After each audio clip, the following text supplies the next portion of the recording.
Which word of the day? Today's word is a phrase, shadow work. Shadow work is working with your unconscious mind to uncover the parts of yourself that you repress and hide from yourself. This can include trauma or parts of your personality that you subconsciously consider undesirable. The shadow is the dark side of our personality because it consists chiefly of primitive, negative human emotions and impulses like rage, envy, greed, selfishness, desire, and the striving for power. Exploring our shadow side, however, gives us tremendous opportunities for growth and development. You haven't even read that? Wait, what are you doing with the book? So he has the confidence to finish the story. Hear now the words of the witches. This is Kevin, and welcome to Words of the Witches, the Charmed podcast that will guide you through the lesser-known published material in the Charmed universe and decide how it fits into the grand narrative of the TV series. So this is Words of the Witches, episode 34. Woo-hoo. We're doing Demon Doppelgangers today, and I have with me Bob Mugai. Is it Mugai? How do you say it? My! I should have taught you how to pronounce my name. Yeah. So it's Mui, like the French Mui. Mui. And then Guy, like Guy. Mugai. Yeah, Mugai. Okay. Yeah, perfect. You sound Kenyan. Oh my gosh. Oh my god. Yeah, and you're joining us from Kenya. That's so exciting. I'm so excited. This is amazing. So is it just like nature and safaris and wonderfulness everywhere? It's so beautiful. Like we have so many amazing national parks. Like I think the best one I've been to was the Masai Mara. So, that's basically, it has hints or like themes of, the Lion King, and literally, you just go there, you see lots of lions, leopards in the trees, elephants, buffalo. Oh, wow. We have so much stuff. And then what's unique about Nairobi is that I think we're the only country in the world with a national park in the capital city. So you can literally touch down in Nairobi, wake up in the morning, drive 20 minutes to the national park, and then you can start your game drive all within the city. So it's really, really, really cool. Yeah. That's so fun. Yeah. And also, I think the one advantage I'd say we have as Kenya. So obviously, when I was growing up, the shows we were watching were like some of the older shows that, let's say, they would air from the States. So that's how I actually started watching Charmed. I remember when I was in the equivalent of what is your elementary school, like you'd always show up at, 8 p.m. on Fridays?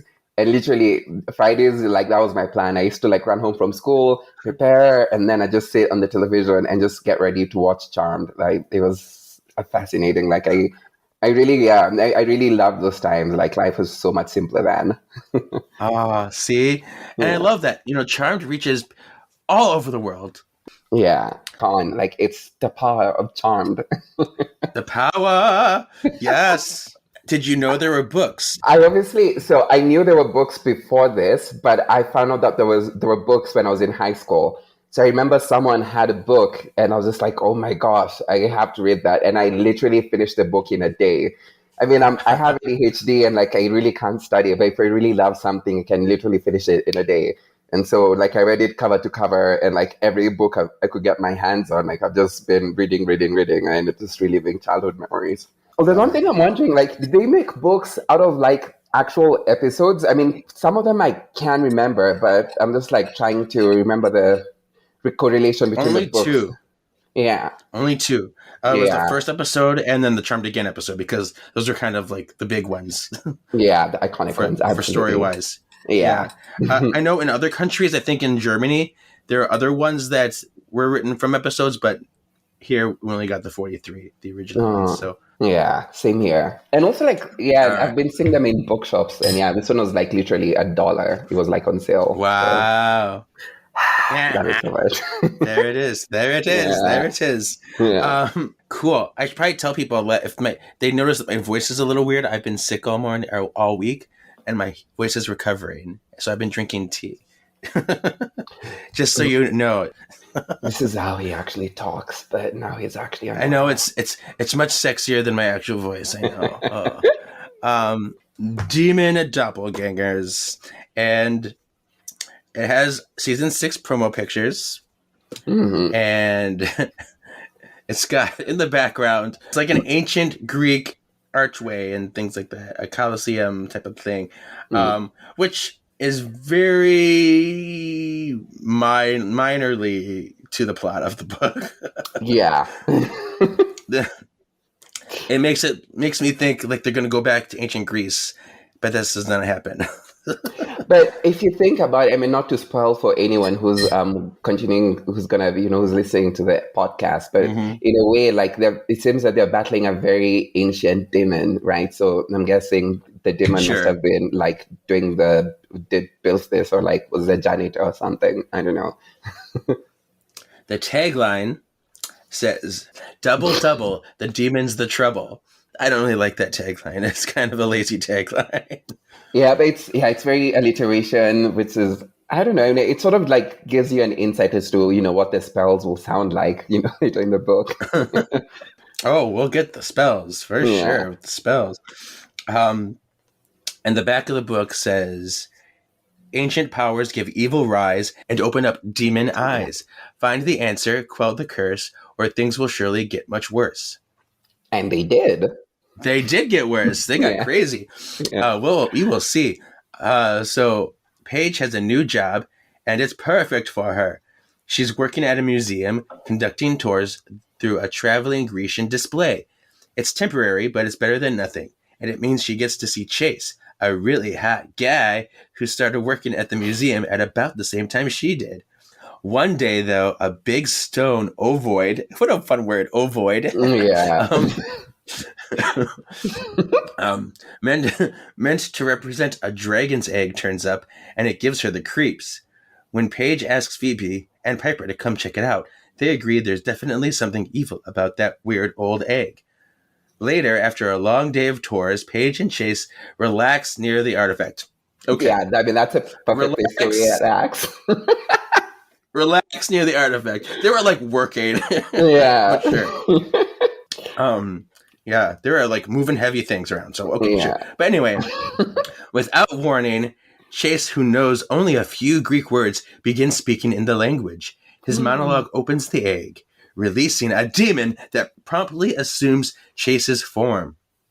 When Paige tries to kill it, it splits in half, forming two identical Chases. With the real Chase unable to explain what happened and demons on the loose, the charmed ones will have to count on the power of 3 to figure out what's doubling these demons and why.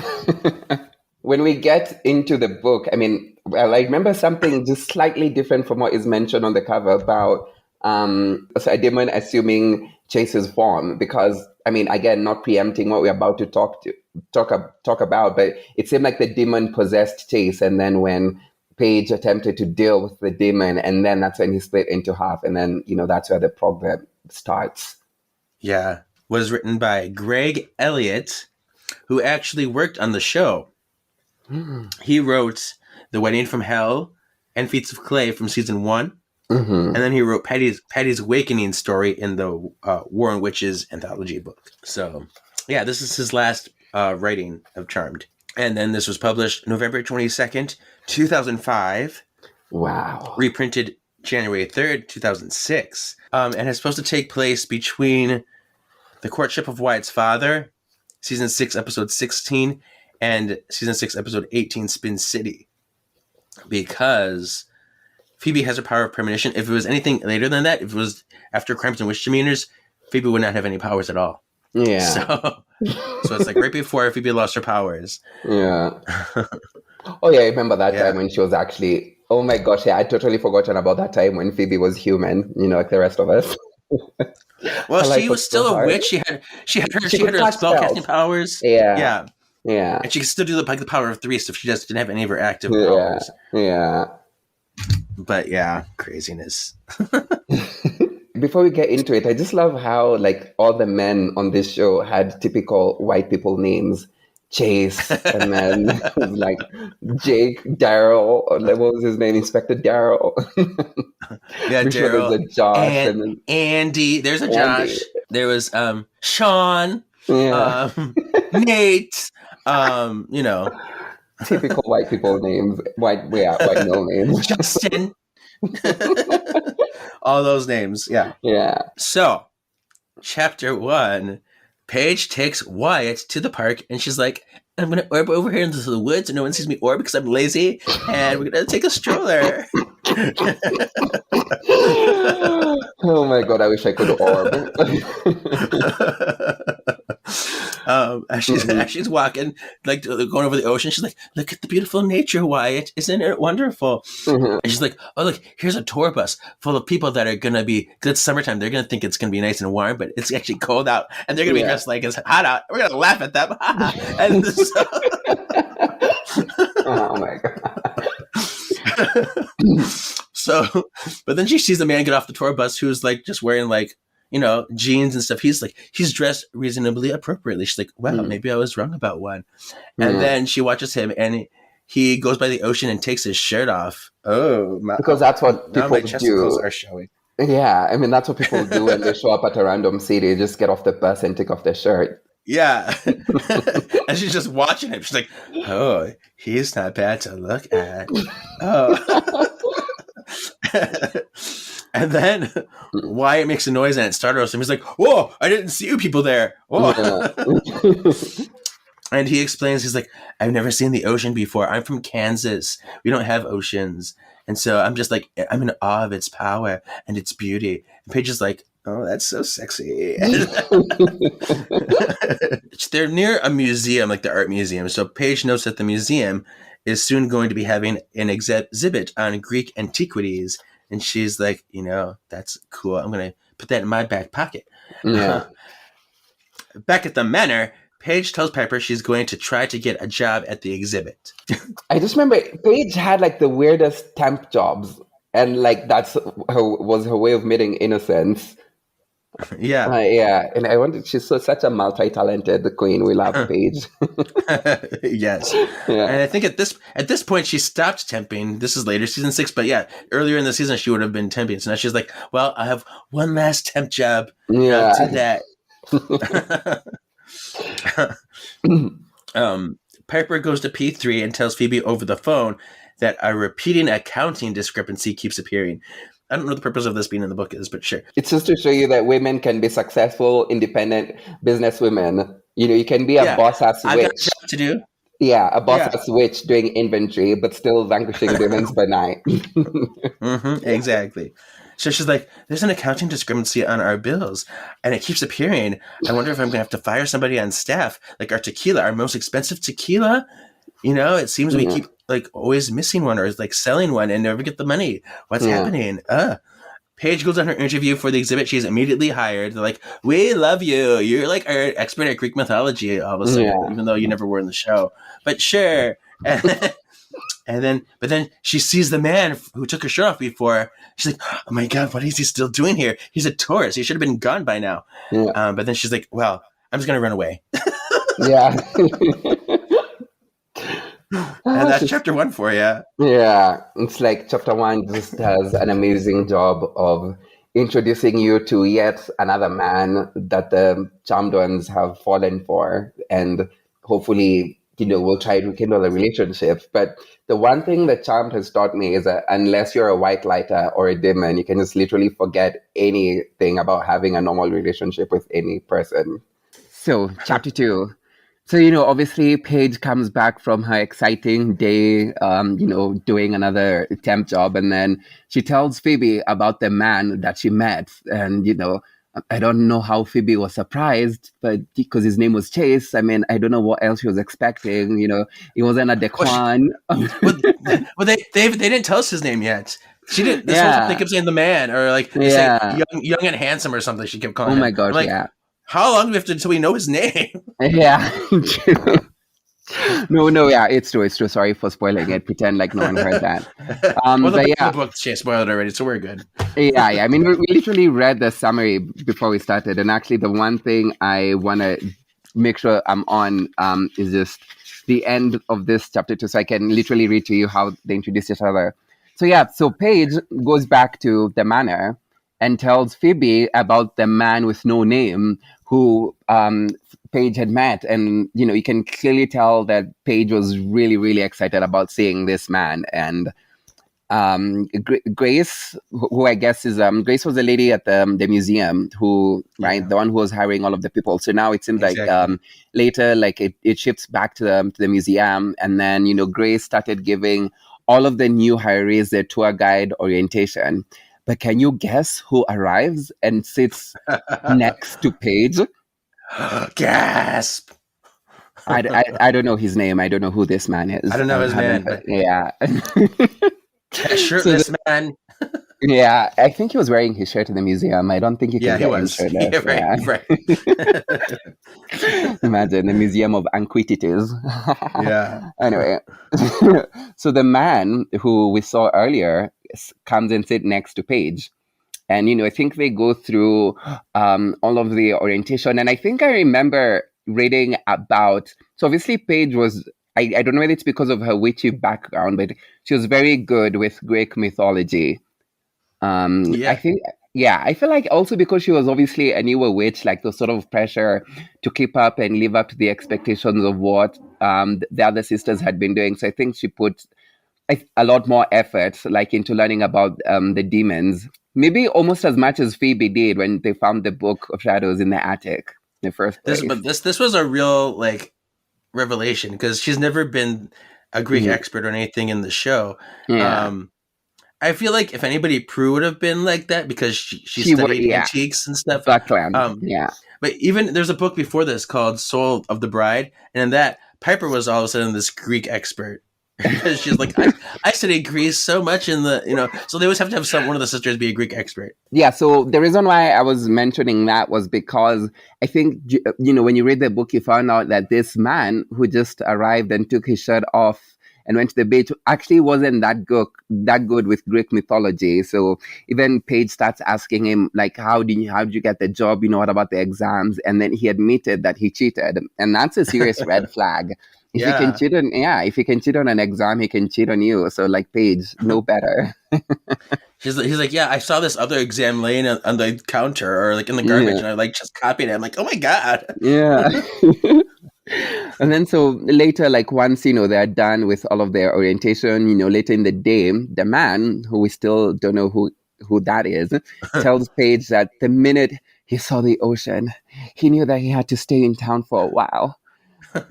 And obviously Paige was very, I feel like that's such a corny line. Like, I don't know, would you ever meet someone and just decide, oh, yeah, I'm going to stay in town to see if I'll meet them again? Like, where was he staying? I mean, this was in 2005. There was like no Airbnbs, right? So surely like hotels must have been expensive.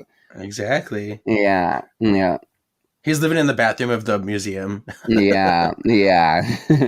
What Paige does is that, she basically gives him a quick history of the exhibit catalog, because Paige, as we've recently come to find out, is a Greek expert. And then later, they ended up exchanging numbers so that they can study more. But as would be stereotypical, maybe as you were saving the phone number, like she, I'm just going to read the book. I'm going to read from the book. And so this is, at the point where they're about to exchange numbers. So she reached down and scribbled her name and phone number on the front page of his exhibit pamphlet. And she was like, call me. We'll find a time. And he was like, call me. Thanks, dude. I will. And when you call me, maybe. Yeah. And when you call, how will I know it's you? Well, actually, that was Paige asking. So Paige was asking, and when you call, how will I know it's you? And then he looked at her blankly for a moment, and then it hit him. He hadn't said his name. So he laughed softly at himself. Sorry, my name's Chase. Like, Chase, she repeated. And then she liked the way it felt, the way he said it, the way she said it. Like, how Chase? I don't know. What's fascinating about Chase? Anyway, call me Chase. And then she turned, her face burning with a different kind of flush, followed Mrs. Stevens back into the galleries. So Stevens, I guess, is Grace. So yeah, that is the end of chapter 2. So we can clearly see that the spark has been lit. Chapter 3, Paige and Chase are studied. So time has passed and they're like getting together. Paige is getting the urge to kiss Chase. I can't stop looking at his lips, and I already know what's under that shirt. Oh, my panties are wet. Yes. The next day, Phoebe finds Paige at her desk. So now Paige is at Phoebe's work at the Bay Mirror in her desk, and she's like, "What the hell, Paige? What are you doing here in my desk?" And she's like, "Well, I'm investigating some like Greek things, some Greek warfare stuff. Chase Yeah. likes like battle stuff, Yeah. and so and he's like curious about the sword he found online, and the museum doesn't have it, so I'm gonna go look it up to see if I can get him one. Yeah. I'm like, okay, she's really like has it bad. Paige wants Piper and Phoebe to come to the museum to both meet Chase, but also to check out this dragon's egg she has weird vibes about. She's like, I see this egg, and I'm like, I just get chills from it. So you want to come look at it? You want to come look at it? Piper discovers the discrepancy with her accounting thing was a mistake on her ordering software. She's like, oh, it's my fault. Didn't have to fire someone. No. But then she says something like, this one guy knew about it and he was just like putting his own money every time into the thing, paying for it. I'm like, what kind of employee does that? I would never do that. I would never. Especially if I worked at a bar. Like, they're making too much money anyways. Like, yeah. And then and it's like the most expensive thing. You do it repeatedly, and she's like, "Yeah, I owe him money now. yeah. Give him his money back because that's horrible." Yeah. So there's that. At the museum, Piper and Phoebe, they get a tour from Chase. Like, oh, and like we approve of him, Paige. Yes. Yeah. And then after the day's over, the three of them examine the egg, and so they're examining the egg. Everything's closed up. Phoebe reached out to touch it. She's like, "I'm gonna reach." And but then like some tour guy's like, it's like, no touching the stuff. And she's like, oh! And she like her fingers graze the egg, so they just barely touch it. Yeah. But then she was like still flooded with all these emotions. She's like, oh, and so she's like, I got some premonitions, and Phoebe says there's something evil inside the egg, and if it gets out, it will be misery for all. Exactly.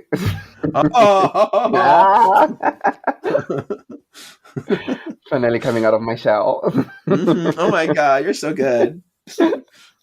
Yeah. Oh yeah. So that was the end of chapter 3, and so we can obviously tell that there's something really mysterious about this egg. I mean, more mysterious than the fact that I know, like in America, you guys have both yellow and white eggs. But this one was even more mysterious because I've only seen yellow ones here. Okay. Brown. Yeah. Well, I think if you get them like right from the chickens, like if you have a farm, we have brown eggs, the brown eggs and stuff too. But a lot of them, the ones you get in the grocery store, they're pasteurized. Too. But the chickens have all kinds of colors. I don't know. Yeah, diversity. One thing that we noticed about the egg was that it had some writing on it, and the writing was in Greek.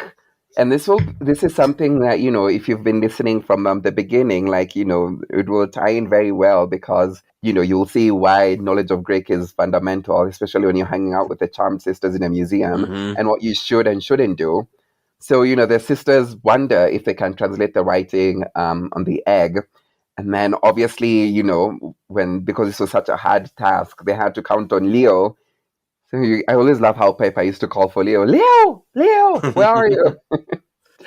And so, obviously, they called Leo so that they could see what insights the elders had. So the elders think that they should just leave things be since it's contained. So obviously, the champions are not just gonna leave something just because the elders told them to. Like, I literally can't. I mean, first of all, the elders. Like, I wonder. I mean, what role they played, other than being elders. And the one thing that this show taught me was, like, don't do what your elders tell you to do because most of the time they're wrong. Because literally, this is like ancient evil. And so now this is back at the museum. So Grace asks Chase to move some pieces in the warfare room. And obviously, Paige comes to his rescue to help because this is such a hard task for this single independent man to do it for him by himself. And so later, when it comes to the egg, this is the very same egg that, the same egg that Phoebe was not allowed to touch. Chase begins to move this egg. And then what does he do? He reads the inscription on the egg out loud. And this is the one thing you should never do, especially if it's in Greek. You're not an expert. What are you doing? Look what I could say. Yeah. And so Actually, the only Greek thing you should have is a salad if you hang out with the charmed ones. But anyway, so Yes. he reads the inscription, and then suddenly the egg cracks, and then light emerges. This was like, really, really bright, like probably brighter than my future. And then suddenly, the shape of a dragon is unleashed and descends into chase. And then Cisco starts playing, I don't really want to unleash the dragon. Okay, that didn't actually happen. So the dragon descends into chase. And then suddenly he's on the floor. And then while all of this is happening, so there's another doppelganger that emerges. And obviously, because it's a doppelganger, it looks the same, looks exactly like Chase. And that's why the name of the book is Demon Doppelganger, right? Oh! Surprise! The demon says acceptable body in Greek, and I know this because I speak Greek, and then suddenly lunges after Paige. So you mentioned something about a sword. This was something that Paige wanted Phoebe to look at from chapter 3, like the sword. So this is the same sword, right? So it's just one of the other ones that they were moving around. Oh, okay. So it's not the same one. No, okay. no. Yeah. So so Paige pulls out the sword, and as the demon is like charging towards Paige, Paige actually impales the demon. And then once the demon does that, well, rather once Paige does that, is like the demon is like, thank you. And this is important for the demon because now the demon Chase has split into two. Now they're like, three people who look like Chase. And then Paige now attacks once again, and then the other demon splits. So now how many of those? I'm really bad with math. 3. Okay, so there's original Chase, and then there's original demon, and then Paige killed that one. So now we have 2 demons, and then now Paige killed another one. Yeah. Those are 4. Yeah, just not including the original Chase. So just the demon Chase. So there are 3. Okay, cool. So the demons split into 2, and then Paige realizes like, oh my god, like the demons, and then she just orbs Chase and the 2 halves of the egg because the egg broke into half. In case no one knew how the egg broke, and then they orb out of there, and I'm assuming they go back to the manor. So chapter 5, back at the manor. Paige yells for help. And then she tells Piper and Phoebe that the demon doubles himself upon being killed, and you can't kill it the same way twice. Ooh, yeah. Important to note. Once it dies in a certain way, it's like immune to that death again. Yeah. Yeah. So Phoebe stays with Chase while Piper and Paige orbit back to the museum. Like, we need to tie up some loose ends. Piper freezes everyone in the building. Everyone in the building. Yeah. All across the floors. Everyone. Imagine if you're in the toilet and then you get frozen. Yeah. So just keep that in mind. I have a note about that. Oh, yeah, I know. Then Paige grabs the security tapes and orbs home. But you didn't get all the security tapes, only the ones that were in that room. Piper heads outside to follow the demon's trail. Chase is awake, but paralyzed. He can't move or speak, just blink. He can blink once. Yeah. For yes. Once for yes and 2 for no. Yeah. He can understand what's being told to him. He just can't respond or do anything like with his body. Yeah. So Paige examines the egg halves again, and she puts them together, holds them together in a different way, and she discovers a new translation on it that says "Ravaging Hydra." Sounds like a detergent. But we do know that the Hydra in Greek mythology is that dragon-looking thing that when you cut off its head, it just grows more heads. Yeah. So this is like that same concept in a person. The news on the TV reports that they suspect Chase of stealing the egg since they saw him leaving the museum. Yeah. But we find out later that they actually have footage of 3 different people leaving the museum. The same. Yeah. No explanation. We're just going to pretend we don't know that. Yeah. And we also learned that Chase has to be in proximity to the egg in order to survive. Because when they took him away, he started to convulse and he couldn't breathe. So they had to keep him in the egg together. Yeah. 2 detectives come to the door and question Paige. They're like, "Do you know this person? You work in the museum with him, don't you? What's his story? Yeah. You an accomplice?" But then Daryl arrives. She's like, "Hey, I got this, guys. I'll take it from here." Like, okay, Yeah, Daryl, you're the boss. you're And the he man. actually, yeah, and he actually is lieutenant at this point. So kudos for this book for remembering that. Yeah. But how did he become lieutenant with so many loose ends? I mean, I guess the sisters always cleaning it up. Like, honestly, if you look at his roster of like the cases he's had, surely all of them must have been unsolved. But somehow he's promoted. Right. I know. Yeah. But then Daryl tells the sisters everything. Like, this is everything the police know. Can you give me anything that I can like use? And they're like, Yeah. no. I'm sorry, it's his witch stuff. Yeah. So Piper goes to look at the Book of Shadows, and she finds an entry for ravaging a man beast. Oh my god! Gosh! Yeah. The most sexual name you could think of, but Yeah. that's officially the name of the demon in this book: ravaging man beast. Yeah. Chase was a ravaging man beast before he was possessed by the demon, because remember, he took his shirt off as soon as he got to the city. Right. Yeah. Let me just like flex a little. Oh. Yeah. And then now we go to chapter 6. Piper finds another entry in the Book of Shadows that could be more promising than ravaging man beast. So as this is going on, Chase, who's severely unwell, so Paige now begins to feed Chase water to a straw like a baby bird. Huh?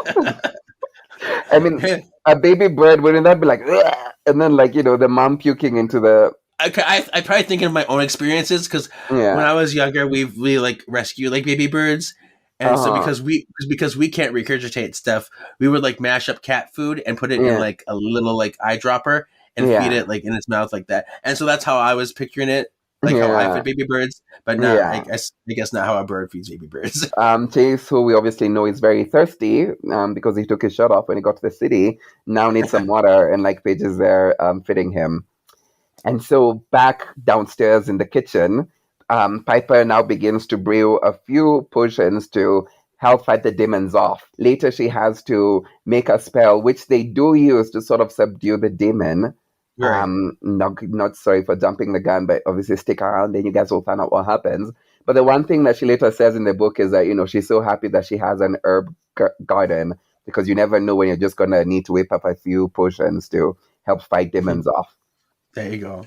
Yeah. So now they get a few leads, and so Piper and Phoebe go to a convenience store where a demon chase was last spotted. So obviously we have to remember that there's original Chase, who is pretty much in the house for the whole book, and then now we have his demon doppelgangers just going about and finding new ways to die. It's giving 1,000 ways to die, but like 1,000 ways to die differently. Yeah. And so as they do this, Phoebe also uses her powers, and like, I guess by touching things, and she suddenly gets overwhelmed with visions of the demon dying and being duplicated all over. So you said that the demon can't be killed the same way twice. So this demon aims to, spread chaos by, finding new ways to die and then replicating, and then those doppelgangers find new ways to die and then they replicate. So yeah, I mean, that's pretty much starting from, this is pretty much the beginning of the chaos. What we find out is that, all of this were visions of the demon, so it hasn't yet happened. Now we've come to the realization that Phoebe's premonitions of, what she was having were premonitions are happening in the future. And now they just need to find a way to stop it, because the longer they wait and the longer they do nothing, like the elder said, the more the world descends into chaos. So F you elders for like not telling them to deal with the egg. Chapter 7. Piper races to the Pack Bell building, because that was one of Phoebe's premonitions. As Phoebe calls Daryl for backup. She's like, we're going to go there. You should go there too. Keep civilians safe. Cool. Yeah.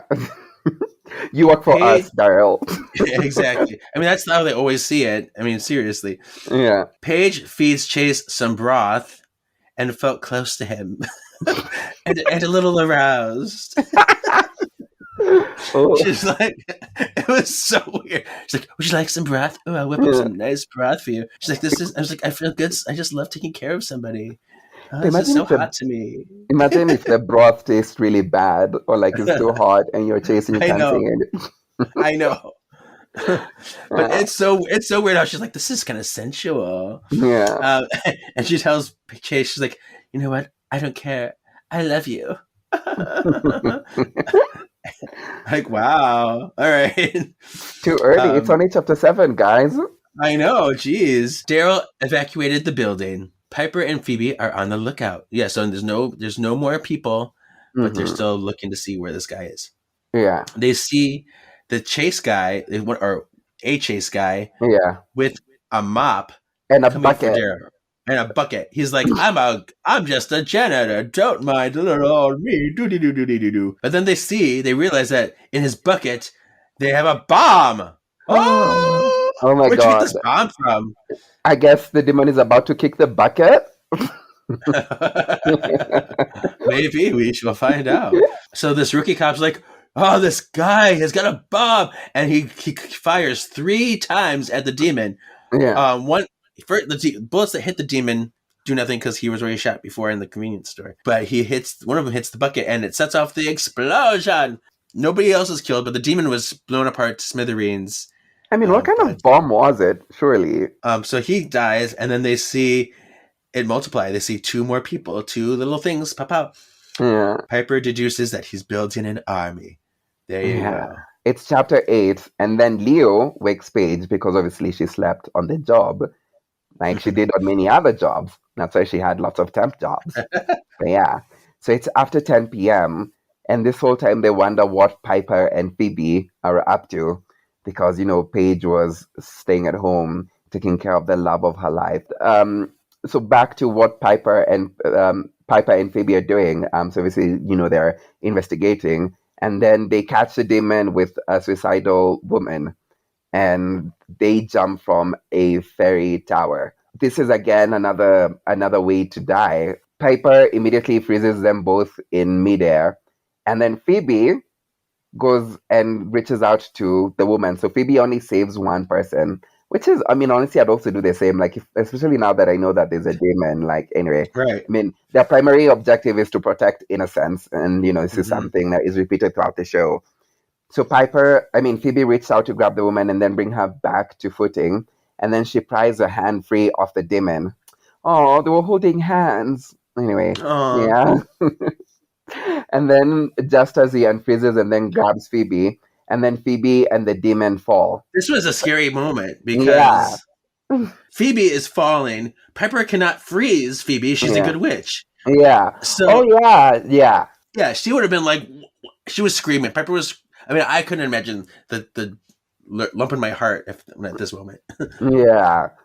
I mean, it's also, I mean, one of the sisters already fell for the demon, so we don't need Phoebe falling with him again. But so Paige orbs in just in time and then rescues Phoebe. This is just before impact. Wow, imagine anyway. All those premonitions, and Phoebe couldn't see this coming. Anyway, right. So the demon landed with a thud, and then 2 demons just stood up and walked away, trying to find new ways to die. So they rescue the woman, who is grateful to be alive, and then she realizes her mistake. And I think actually, like, Demon Chase was motivating the woman to kill herself, right? Right. Yeah. And obviously, because the demon wants to spread evil, it's just like, if they both die, like, the woman actually dies and, she doesn't replicate, but then, the demon just continues doing that. So, again, this goes back to the main purpose of the demon is just, causing death, chaos, and destruction. And now, thank God, we now know that the demon count is up to 6. And now Paige just orbs all of the 3 sisters back into the house, and they go back to re-strategize now that they have 6 demons to deal with. Exactly. Yeah. Chapter 9, the sisters meet with Daryl at the police station and wonder how they're going to explain how the chase demon is in multiple places at once. She's like, now this is getting crazy. I don't know how, they're this whole time they're worried about how they're going to explain it to the world, the rest of the world. Returning home, Piper embraces Leo, explaining how they almost lost Phoebe. The 3 need to work together. We shouldn't split up anymore. But they don't really learn that lesson, so whatever. I mean, but it's also, isn't it like a common thing for like, in horror movies, like, it's always the white people that decide, oh, let's split up, and then it comes back to bite them. Thinking of like Scary Movie 2. How can we tell this Yeah. scary shit happen? You white people always say, let's split up. Yeah. Oh, Brenda, we love her. This is when Paige decides to like shave Chase and give him a bath. Oh my gosh. And she's like, isn't that going to be weird? And Piper's like, no, people do it for their older people, all the old parents and stuff all the time. I'm like, yeah, I guess, but still, it is a little weird just because in Paige's case, she is sexually attracted to him. Yeah, he's an innocent. Well, I guess not so innocent now, but anyway. And she also bathes him with Piper and Phoebe, so it's the three of them together. They need all three of the strength to carry him, I guess. Yeah. Spread his legs, get in everything. So yeah, they do that, and Phoebe touches the egg again. It has to be physically separated from it. She's like, it's like starts to like fuse to her skin. She's like, and she's like spasming out. Mm-hmm. Oh yeah, I remember that. Yeah, but they separate her. She's like, get her away. She has a vision of San Francisco as a wasteland, and the demon army picking off anyone left still alive. They're all carrying swords, like, oh, we're gonna kill anybody who's alive. Yeah, but like, isn't San Francisco a city to die for, anyways? This is now chapter 10. And the sisters agree that now they need to stop the demon from getting any publicity and creating panic. Because obviously, demons are bad, like, no one wants them. But it's also becoming very difficult to explain how there's so many people doing so many bad things in different places at once. I don't even know if the sisters would be able to like explain this unless they just give what the reasonable explanation is, which is a magical explanation, and then everyone would think they're crazy. So during this time, Paige decides to tell Chase that they're actually witches and they'll get him back to normal. So imagine Chase, he's just been washed by 3 sisters, and now he finds out that they're witches? This is like, does it get any crazier than this? What a world. During this time, also Phoebe remembers who the demon's next target would be. So this she knew because of all the premonitions she had when she was holding the egg, right? When she was having that spasm. Like she was able to see, explosions, different people dying. So she sort of has like the upper hand, which, it's her power. Like she now knows how some of the demons will die. And so she remembered who the next target would be. And then she remembered that he would be shotgunned by a husband protecting his wife. And then so they find the demon, and then Piper freezes the girl. And then Paige orbs her sisters and the demon to the park. So I guess somewhere where it's open. Well, not open, but like somewhere where there aren't too many people around. Space. Yeah. Yeah. But also if it's the park, surely this must have been in the evening or... Oh yeah, this was nighttime. And so now Piper blows up the demon. And then before they could reemerge, Piper recited a spell and threw a potion that sucked the debris into a vortex. But then the demon grabbed onto a branch and started to pull himself out. So, hanging on to dear life. Right, that's crazy. I'm like, oh, this guy's a fighter. Yeah. A fighter and a survivor. And, so Phoebe kicked the demon. And then, obviously, the branch snapped, and then the demon was able to be contained. So 2 more innocents saved, and then now they had a demon who didn't get to multiply. Like, yay, we're so cool, we're successful. Yeah, so we can just go do this and just, keep on creating vortexes. And then suddenly, as they were leaving, the vortex reappeared. And now 4 demons walked out of it. So I guess you can say the demons were branching out. The demons gloated at the sisters like, ha ha ha, you didn't kill me, screw you. And then trotted off. And that's the end. Yeah. Yeah. Our little gang now. We have a little gang of 4. Ooh. It's also one of those things. So obviously, it's like if you watch a show and okay, so there's no way someone can vanquish something like that quickly because what else would the episode be based on?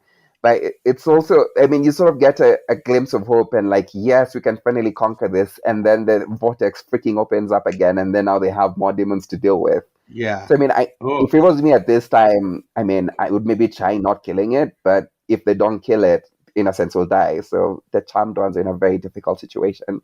So, chapter 11, the sisters return to the manor, defeated and dumbstruck. They're like, I don't understand. How could this happen?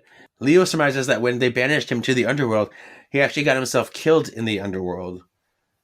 And so... Oh, you're just getting that now. Okay. No. Yeah. I missed that. I mean, because I thought... I mean, obviously the vortex, like, it was definitely taking them somewhere. So, I mean, I remember in my head when I was reading the book, like, I thought, like, the demon was going to be contained in something. But, yeah, it's obviously they went to the underworld. Yeah, so he went to the underworld, and he got himself either some other demon or somebody killed him there. And but the reason why he came back, because they're like, well, why didn't he stay in the underworld then? Just duplicate in the underworld. But because he's still tied to Chase, and Chase is in this universe. Yeah. He's still tied to this universe, and that's where they were sent back to this one. But oh gosh, I know it's heartless, but imagine if they just sent Chase to the underworld. Oh my gosh. Yeah, that would have been a way. I mean, he did commit indecent exposure, you know, like walking shirtless. Sorry, I keep on going back shirtless on the beach. You just like that image too much, I think. Yeah. Leo helps Piper take a step back and realize that the best plan of action is not to vanquish him, but to try to get the demon back in the egg. But how? Yeah, he has this whole, like, think about it. When a bird is stuck in your house, how do you get the bird out of your house? And so she had to, like, go through this whole, like, scenario and, like, figure out what the best way is. And she's like, oh, I get it now. Let's get it back in the egg. Oh. Imagine how much time he would have saved if he actually just said what he wanted. I know. They don't have much time. Exactly. Because this was like a whole story. Yeah. It's like, come on, Leo. He's like, wait for it. Think harder. Yeah. So chapter 12. Piper finds a way to calm a demon in the Book of Shadows. So this is what I was referencing earlier when she talks about the herbs. So yeah, correct me if I'm wrong, but this is the spell, or like, you know, the potion that is and the spell sort of put a demon to rest, right? Yeah. And they have to make some tea. They have to make some. So Piper brews up some herbal tea, and then during this time, she thanks Gramps for always teaching her to have an herb garden that was fully stocked, because you're never gonna know when you're gonna need to put a ravaging man-beast to sleep. So, you know, she prepared the potion. And so Paige and Phoebe opt to wear. Paige, like, felt she had her white lighter powers. Like, I can sense darkness. So Daryl is there and, like, informs them that the group of 4 demons is creating a hostage situation in a building. And then Daryl shows them the schematics and the layouts of the building. So Paige orbed in unnoticed, because that's what you do when you can orb through walls. And then while there, she scooped out where the demons are. You know, so while she's doing that, she is able to grab all of the 4 demons, because, you know, while Paige is orbing, even when she's in orb form, like, if she's able to touch you, then you're also able to orb with her. So she orbs them out and then orbs them into an armored truck, just as, you know, the SWAT enters the building confused, because now the hostages are there, but the hostage seekers are not there. Yeah. So the hostages are rescued, and the truck engine is started and barreled down the street. Like, when did they learn to drive? What? Yeah. Almost sounds like a nursery rhyme, like, put your demons in the SWAT, barrel down the street. There you go. We're starting. And then the SWAT say, yeah. And also you're right, because, you know, one of the other demons is also, if you're from ancient Greece, how do you come back to this planet and suddenly know how to drive? They're saying, like, he's adapting very quickly. Yeah, actually, yeah. I mean, I guess if they are tied to Chase, then maybe Chase is an actual truck driver, but we never find this out about him. Maybe they can read his thoughts or something. I don't know. Yeah. And then one of the members of the SWAT team, with a big rocket launcher, shoots a truck and then continues to fire. It was a bazooka, but crazy. And then so now there were 4 demons in the truck, but then 8 suddenly emerged, you know, after the explosion. And then now we have 13 demon clones.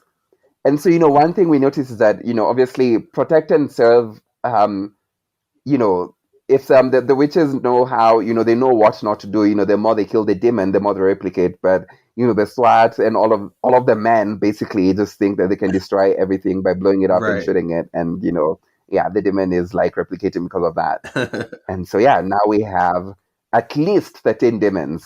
So we aren't sure about what happened to the other ones, but now we know that they're Yeah. sort of approximately 13. Yeah. Chapter 13. Piper goes to a specialty plant store to get ingredients for the spell she saw in the Book of Shadows. The owner, named Emily, was immediately privy that Piper was looking to cast a spell, because she said, I want this and this and this and this. She's like, oh, casting a spell, are we? She's like, no, I'm doing spells. What are you talking about? I don't know you, lady. Oh my gosh. Imagine if you're like going into Target or like collecting things, and then the attendant is just like, oh, are you casting a spell? No. It's like, you don't know my life. Yeah. But as she's talking, like, she's like, okay, come over here. I'll show you what we have. This and this and this and this. Mhm. And she kept saying stuff. And she's like, Piper's like, stop talking about a spell. God. Yeah. What do you think I am, a witch? I know. And like, there is a point where you need to like concede and be like, dude, she knows she's onto you. But she kept denying it. Yeah. But eventually, Emily, she like draws a pentagram on the ground. She's like, do you know what this is, don't you? And she shows Piper how to plant her garden with it. She's like, here's how you're going to plant your stuff. And then they get to talking about like grams or something. And Emily is like, oh, Penny Halliwell? I knew her. And she's like, she's my girl. Yeah, she would come in here all the time. And Piper's like, oh, okay. Well, I trust you. You're great. Awesome. And Emily warns Piper, though, before she leaves, that the effectiveness of the spell truly depends on how she prepares and harvests her garden. Any misstep could cause her spell to be too weak. So she has to just follow this to a T. From my interactions with the book and also the other spells that the witches had to cast, like this seemed to be one of the complicated ones, because I think he was also tied to the moon. Yes. Right? Yes. You had to, you can start your preparations in the daytime, but you couldn't start planting until the moon came out. And then you had to plant each thing in a certain spot. You plant this here, but not here. It was very specific. I'm like, I'm not trying to memorize all these rules. Yeah, it's just, and imagine like this was before smartphones, so like poor Piper had to like try and remember all of this thing. Got it, good. I'm like, all right, gotcha. Yeah, and it was like, director, what do I do next?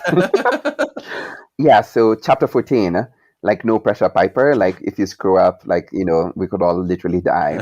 So chapter 14, Phoebe and Paige come home, and then they start finding Piper working on the garden. And as you mentioned, so I guess this is where now she's planting the different herbs, like at the different points of the pentagram, right? In a specific order. I think she's getting it set up. I don't know if she's planting them yet, but she's getting it set up. Like, getting like, okay.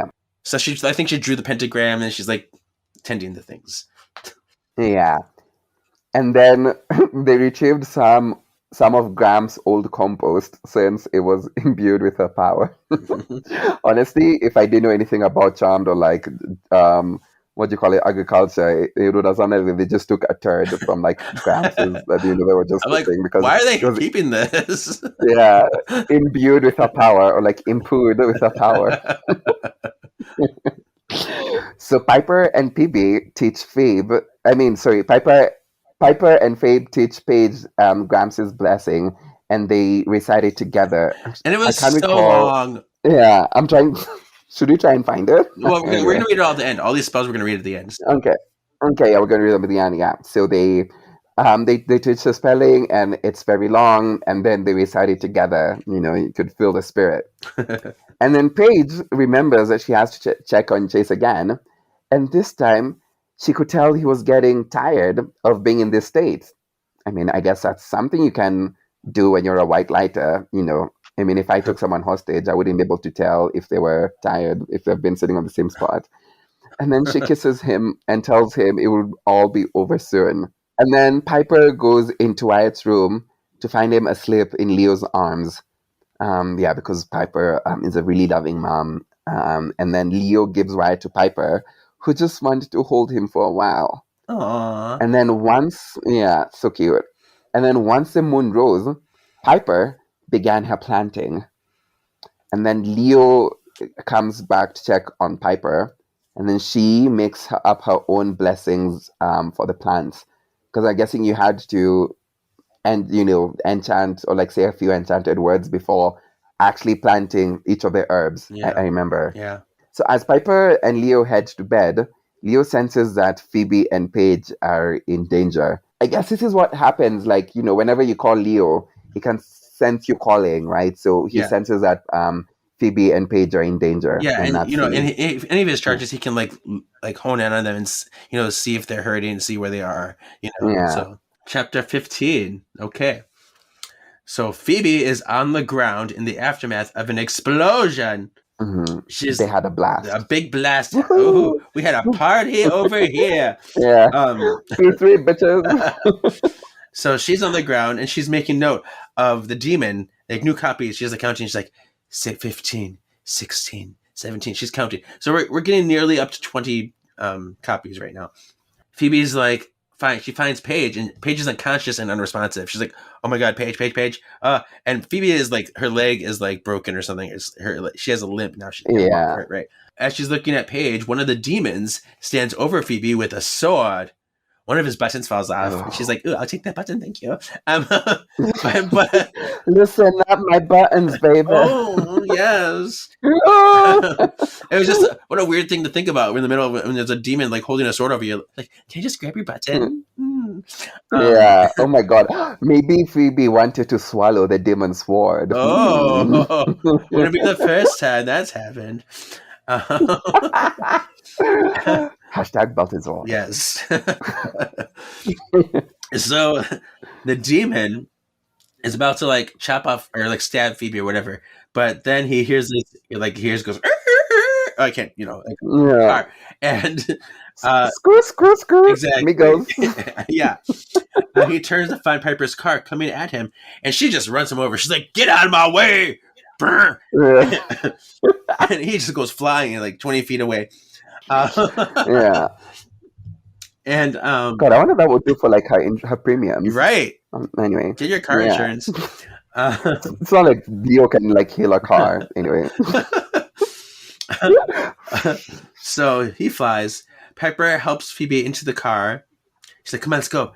And then Leo orbs in and grabs Paige. She's like, "I've been waiting for this moment." And he grabs Paige and runs away with her. While they're in the car, Phoebe tells Piper that they blew up the building and stole swords. Like, the demons blew up the building and stole swords so that they can start beheadings. Like, we just want to kill the innocents with beheadings because that sounds fun. They're getting ahead of themselves. The dad jokes are making me happy. So, yeah. They head out. Yeah. Back at the manor, Leo attempts to heal Paige's head. Oh! He attempts to heal Paige's head and Phoebe's leg, but he can't do it all the way. Just the tip. Of Phoebe's leg. So, yeah, he healed her like a little bit, which made her feel better, but it wasn't all the way healed. And he tried to heal Paige, and Paige was still unresponsive. So they're like, "What the hell?" Yeah. He's like, "I can't do it." Leo insists to take Paige and Phoebe to the emergency room. It's like they need to get to a doctor. I mean, that didn't make sense to me as to why like they weren't able to heal, because I feel like from the show, I remember like the only times or one of the few times that Leo would have trouble healing the girls if there was like some magic involved, like some dark magic. Because I remember once Leo trying to heal someone. I can't remember who he was, and then there were like sparks just like, that threw him off. That was cool. So I don't know why.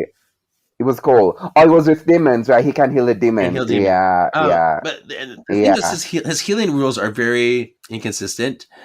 They say they say in the show that only wounds that were inflicted on you by evil should be healed. But I'm like, they were going there to fight evil. Just because of the explosion or they were hit by concrete, that's still in relation to the evil. I'm like, come on, this isn't the charmed fight. So I'm like, this is bullshit to me. It's still as a result of an actual demon, right, that the elders freaking knew about and then didn't tell their sisters. Actually, I mean, even up until this point, they haven't had another. Leo hasn't gone back to the elders, has he? No. Up till this point. Okay. Yeah, he's like, oh, yeah, well, some of the wounds was part of the demons. Other parts were from the environment itself. I'm like, get the fuck out of here, Leo. Yeah. Like, come on, you can heal them. Yeah, try harder, Leo.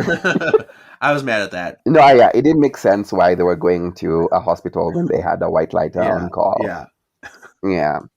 So, chapter 16, this is obviously after returning from hospital. Leo tells Piper that Paige had a concussion. And I'm guessing this is when she banged her head on the floor, which, I guess the floor is mundane, not a demon. Yeah. But then sleeping too long could have sent her into a coma. So she has to be woken up every 2 hours. I love how she's beginning to have so much in common with Chase. Like, I feel they're actually meant for each other. Oh my gosh, we're like bed buddies. Yeah, twins. Doppelganger. Paige. Yeah. And then in this dire state, Paige can only ask for one thing and one thing only: to be put next to Chase. Oh my God, Paige. I guess anyway, this is. She really needed. She really needs to find someone. She can't keep on doing this. Imagine, oh my God, imagine all of the things she had to do just so that she could lay next to a man. I know. Like, name someone's, like if you thought you were desperate, at least you didn't have to be vanquished or like slammed, get a concussion to sleep next to someone. Yeah. And then, in the morning, Piper harvests her garden and prepares her potion. So obviously this is way after, this is the next day after she planted the herbs in the way that she was taught, and after blessing each of the herbs. And then, so actually I know I spilled the beans or spilled the tea a bit earlier, but I guess at this point we do know what she's doing. We know what the potion is meant to do, but it's just meant to be powerful. Piper asks Phoebe and Leo if they know of a spell to make a demon drink her tea, because making the tea was only the first half. Now they have to find a way to make the demon drink it. And then Paige has a brilliant suggestion, but it only comes out entire gibberish. Like, the demon drinks some tea. They say it's a pandemic. And then Phoebe somehow believes that she was hinting at the spell to reduce a man's pride, because he had a huge ego. Yeah. And they find it in the Book of Shadows. The spell to reduce a man's pride. Oh my God, they probably gotta make his wieners. Anyway. Oh my God. Maybe that was the original spell, because, if it was medieval, if the Book of Shadows is as old as it is, I'm pretty sure one of the witches must have done that. Right. Like one of the sure. ravaging man beasts. Like, suck it.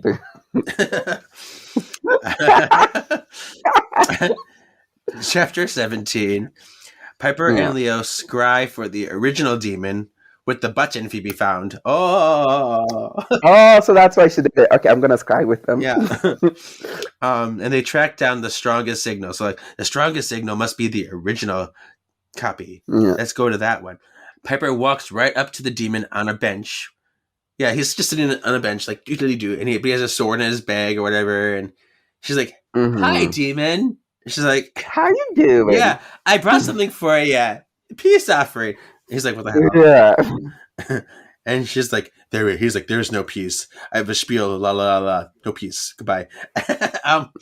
And Piper walks away. She's like, if that's how you're going to be, I'm going to leave you then. And so she's like, just put her pot down, and she leaves. Yeah. And then they like, with Leo, and then part of the spell was she had to turn around, blow him a kiss, and say, drink the drink I give to you. Oh my God. That is the simplest, the most, anyway, probably the simplest spell we'll probably encounter.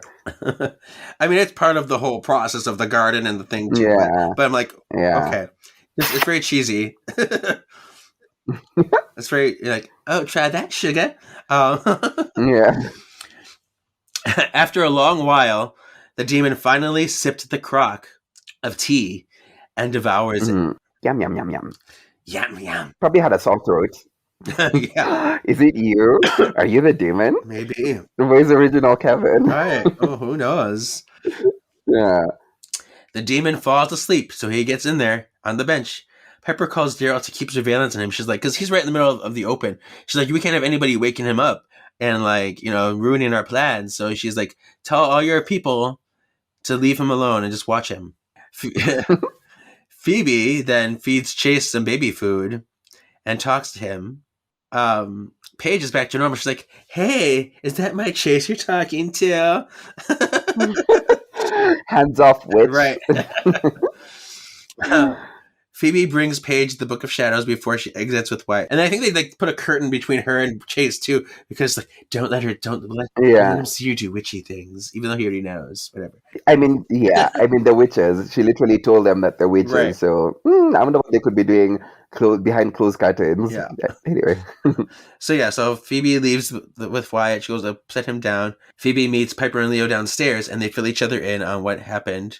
Piper goes to see Paige up in the attic now, and she sees that she is choked up by the spell she found, indicating that the human host shall die. She's like, oh my god, I can get rid of the demon, but Chase has to die. Oh no. So Paige feels betrayed by the book. She's like, no, I hate this thing. The sisters try to find another way. And it's also, I mean, you can also see the conundrum they're in, because, you know, obviously the purpose of the Charmed Ones is, you know, number one, to protect innocence, and killing an innocent who has been, you know, infected by a demon, like, fine, it will protect the other innocents, but it's still killing an innocent, and it doesn't help that one of them is partly in love. Do they live Sasanfan? Like, that's where the Bay Area is, right? Yeah.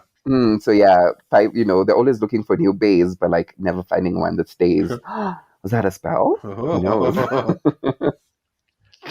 Yeah, but that was really, really sad, actually. Yeah, I felt for Chase. I mean, he's literally been quiet this whole time. And then imagine finding out that they'd probably have to kill him. Right.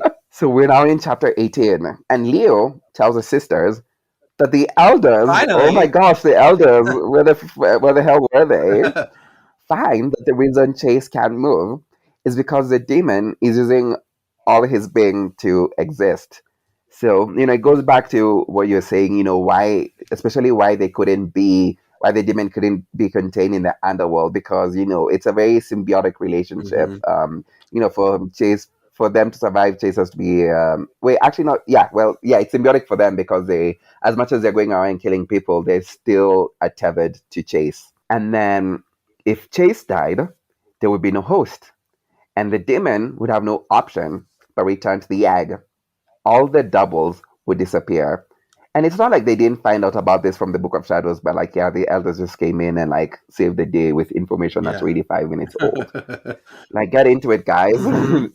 Literally, they're probably like, I could have Googled faster than it took. Daryl calls, and then Piper, Leo, and Phoebe orb to him, and he says that an off-duty cop woke up the demon, and the demon took his gun and shot the officer in the leg. I was so mad. All this time to get these herbs, plant this garden, do this spell, and now a stupid thing woke him up. I'm like, come on. I was mad. This was pointless. Oh yeah, because the whole time, like, he'd taken the potion. So, just to recap for everyone else, so what Piper's idea was to put the demon to sleep so they could buy more time, but then now he's woken up. And also, this cop should like you've literally been shot in the leg, like you don't have a concussion, and it's like, you know, you didn't almost, the sisters almost died, and you just have like a small wound on the leg, just like, get alive, get over it.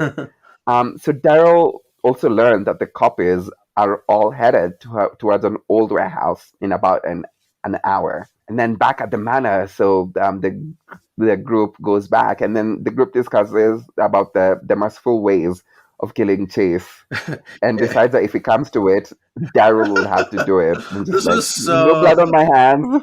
Oh my god. Yeah. They're like, well, we're not going to do it.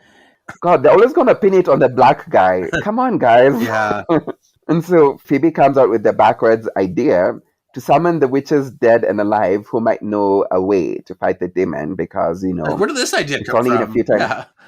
Yeah, it's always like, and I feel like, yeah, it's whenever they had to face like a challenge that they never faced before, it's always important to like reach out to the past witches, especially because, I think it's even in season one, that's when the sisters had to vanquish a demon, and then they added a spell into the Book of Shadows. So the Book of Shadows now is just a collection of all of the spells that the previous witches had written. So obviously they would know what to do. Obviously, yeah, anyone but the elders would know what to do. Piper immediately writes a spell, and they perform it.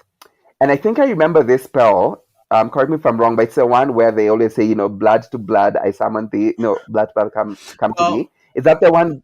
That's the one they used to summon. Well, they use hear these words, hear my cry, spirit from the other side, come to me, I summon thee, cross now the great divide. There's other spells they could have used for these things. Yeah. None of them are used in this book. There's also another instance in this hour and in this time I can't remember the rest of the words. But what is the blood to blood? That one is for calling, I guess, like a sister or like a relative who's anyway, it's a blood to blood spell. It's kind of connected to a call lost witch spell in some ways. They also used a blood to blood spell to summon Melinda Warren. So Yeah.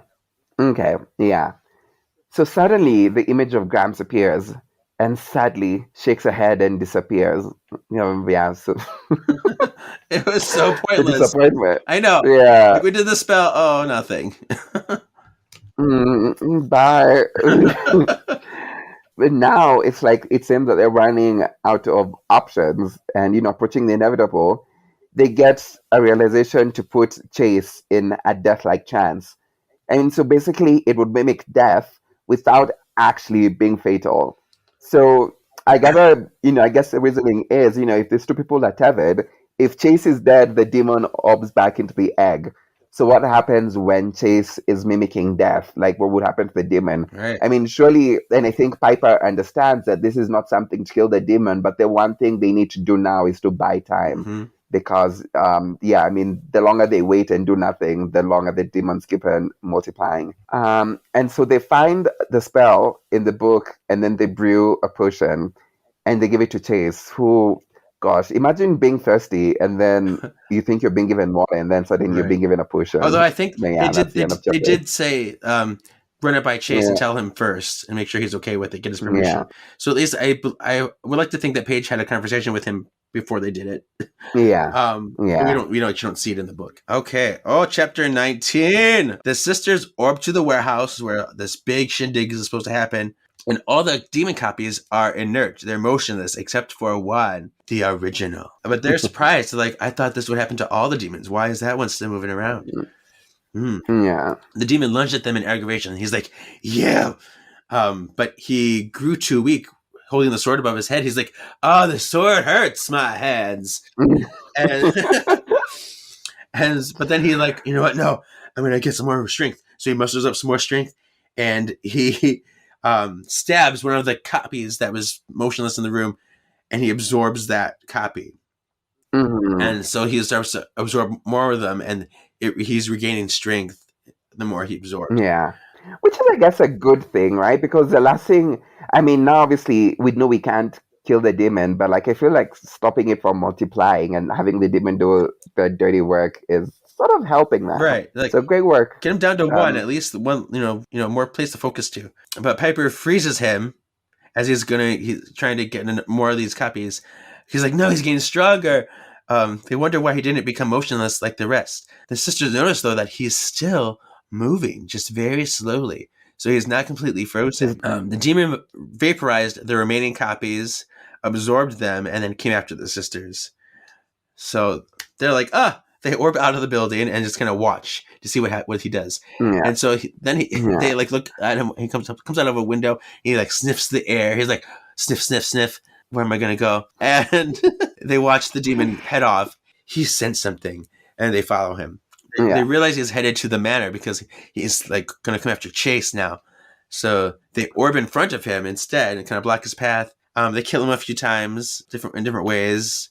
But before he can duplicate, because now when he duplicates, they still duplicate, but it's like kind of like a dead copy. Yeah. So while they kill him, they take the dead copy, but Paige is like orbiting the copies to the underworld. Hold on, sorry. Is it back to the underworld or the warehouse where Paige orbs them? Warehouse. Yeah, you're right. Yeah. That didn't work the first time, remember? Right. Yeah, he'll just get killed there too, even though he's dead or motionless. But yeah, Paige would get killed, like, being in the underworld. So they order them back to the warehouse. Yes, this is kind of weakening the demon because now his power is spread throughout these other copies that he can't reabsorb. Paige orbs to the attic now because, like, they're right at the manor. They're right around the corner because she has to kind of get Chase in a good spot. This part's a little weird for me because Piper and Phoebe are like after the demon now, and Phoebe channels her magic energy to Piper, like she puts her hand on her shoulder, who ends up shooting a bolt of like energy at the demon, like lightning power almost at the demon, and knocking him over. Yeah, I'm like, all right, that's shocking. Shocking. Never seen that before. Piper attempts now. She's like, she grabs a sword. Phoebe's like, go get him. Go decapitate him with this sword. And she's like, she's about to strike him with it. But then the demon like does a sneak attack and like quickly like overtakes her. And now he's like holding the sword over her throat instead. And he gets he gets a cut in too. He's like actually like getting in there. Paige brings Chase out, orbs him out into the street as they attempt to bargain. Give me Chase or your sister dies. La, la, la, la. Yeah. And so then the demon points the sword at Chase to absorb him, and then he turns himself into mist, and is going to go back into the egg. But before he gets back into the egg, Piper blows up the mist, and it disappears into sparks. And there's another thing. She's like, I just channeled the power of 3. I channeled my sisters and used their power to blow him up. Because like, how did you do that?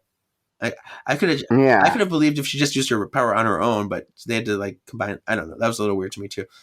It's always a power of 3 that saves the day. Yeah, but they didn't really. It was just Piper using. It was so weird. Piper cannot. I don't know. I'm going to get into a little bit of a spiel there too, at the end when I have my final thoughts. Yeah, yeah. So now Chase is dead. Apparently dead. She's like, oh no, he took Chase away, and he's gone forever. And Paige cradles him crying and stuff. So yeah, it felt like, anyway, I guess we'll get into the vanquishing of this demon, because I also felt like it was such an easier way out, just comparing to like the struggle that the sisters had gone through. Like, this guy has blown up buildings, and you're telling me Piper could have just blown his mist the whole time. Anyway, yeah. So chapter 20. So now Piper got stitches for the cut on her throat. The witch industry is very cutthroat. Not everyone is cut out for the job. And Paige is mourning Chase. Oh yeah, he's like dead. R.I.P. R.I.P. the innocent. And then Phoebe, now without using her powers, just thinks that perhaps Chase is still in the death trance and not dead at all. So remember, like when we were talking about how why this spell that Piper was casting was so complicated, was that it was also tied to the moon. Right. So, and I think it was like, she had prepared when the moon was, and like the spell would last as long as, whenever like the moon would rise again, or was it one? Yeah. It was like a day, so, like a 20. Yeah. I mean, imagine if they did it and then, like the moon disappears for like a month anyway. And they probably think he's dead and then bury him and then he wakes up later anyway. Oh, man. Yeah. So as the moon rises, the moon rises and then Chase awakes and proclaimed that it's worked.